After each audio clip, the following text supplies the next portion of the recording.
Hello, everyone. This is Dino Chris from Prehistoric Facts, and this is Prehistoric Facts special episode number 217. Sorry I have been able to upload this video later than usual. I was not feeling well the previous week, and so now that I'm actually a little bit better now, that I can actually can do these episodes. So let's actually get started, shall we? So the dinosaur that we're going to be talking about today is Coronosaurus. And so here's an artist rendition of a possibility of what Coronosaurus possibly look like. And so this is not too bad of an image. This is the best one I could find. Some information about Coronosaurus. The name Corona lizard, or Coronosaurus, excuse me, means crown lizard. And so that's what the name Coronosaurus means. Length is 16 feet or 5 meters. Height is 6 feet or 1.8 meters. Weight is 4,000 pounds. It lived 77 million years ago in the late Cretaceous period, and fossils are found in Alberta, Canada, and was described by paleontologists Ryan and Russell back in 2005. And so paper released back in 2005, so this dinosaur is almost 20 years old. So this is a dinosaur that's been around for a little while, and so let's actually keep on going here. And so here is a map of Canada here on the left, and you can see where it's circled in red here. This orange uh, province, excuse me, province right here in Canada is Alberta, in Western Canada. And so, yeah, that's where Coronosaurus fossils have been found. Here's a size chart of Coronosaurus. This is the best one I could find as well. And you can kind of see it's medium size. It's not a really large ceratopsian whatsoever. And the only image that I can find of the skeleton is its skull. I can only find the skull. That's all I can find of its skeleton. But if there's any of you that do find like say Coronosaurus skeletal material that is besides the skull, please feel free to share this with me on my social media pages, and so please feel free to do so. But yeah, all I can find is the skull. More information about Coronosaurus. It is part of the Ceratopsidae, so it is a ceratopsian.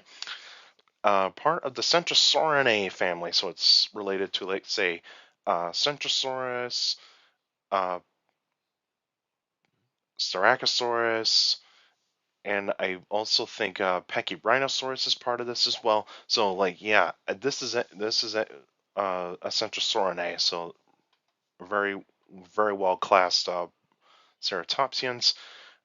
Some bits about this about Coronosaurus. It's got a medium-sized nasal horn, so not really large, not really short. It's kind of like in the middle, so medium-sized nasal horn.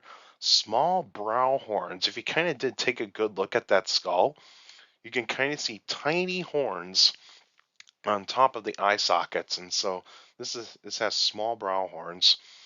And Coronosaurus does have holes on the frill, so this means this is not like Triceratops. This is more of a display structure for a frill, not really designed for defense that much. It can be used for defense for a short period of time, but not really great for defense. It's mainly going to be good for display structures. And it's got downward pointed horns on the top of the frill too. So it's got these horns on top of the frill, but there's a couple of them that are pointing downward. So that's part of the display structure right there. And of course, Coronosaurus, like all ceratopsians, they are herbivores. Very rarely they can go after meat. I mean, their teeth do have the ability to eat meat, but they can only scavenge meat, really. But they're mostly herbivores we've because there is definitely going to be evidence that ceratopsians did eat meat to get some protein in their diet. Because herbivores do need some protein in their diet. Because remember, they can eat insects and also a small amounts of meat to be able to get their protein in.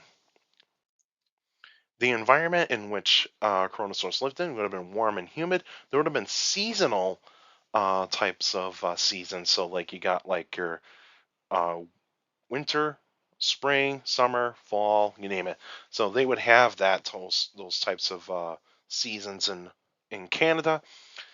At that point in time, 77 million years ago, there would have been plenty of trees, ferns, cycads, and flowers, and of course, no grass. There was no grass during that time.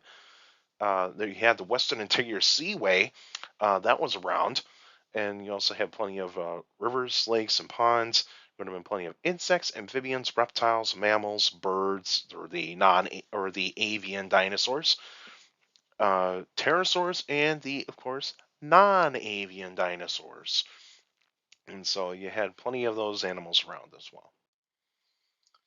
And being a ceratopsian, it is going to have predators, and mainly tyrannosaurs. And so the tyrannosaurs that would have been around at that point in time would have been Albertosaurus and Gorgosaurus. Maybe Daspletosaurus, but that's still be debatable of whether or not that animal was around. Dromaeosaurus possibly was around at that point in time, even though there were troodontids around that point in time too, but they didn't go after um, ceratopsians that much. You have to go further north to find a tad bit larger troodontids that would have been able to go after the juvenile uh, ceratopsians to be able to go after them. And so yeah, and so dromaeosaurs would have been around at that point in time as well. The extinction of Coronosaurus is mostly going to be due to climate change. And so the Western Interior Seaway slowly starting to retreat. That was around that time that around this is kind of pretty slowly retreating, and but mainly the reasons why of that Coronosaurus possibly went extinct was ceratopsian competition. There were so many ceratopsians in Western North America at that point in time, or between 70 and 80 million years ago. I mean, there were so many ceratopsians, like there was a lot of competition, and so the ceratopsian competition was probably pretty big, and so yeah, that probably was a reason why that it went extinct. There was just so many ceratopsians to compete against, and also they were competing for the same food sources too. And here's a map of North America of around 75 million years ago. And so Alberta is in Western North America. We can kind of see this rockier terrain there. That's where Coronosaurus probably did live in. And yeah, this is the best map I can find right there. And so the next episode will be on December 14th, 2023. So that's very close by. And no, it'll be an extra episode. It'll be the final episode of 2023.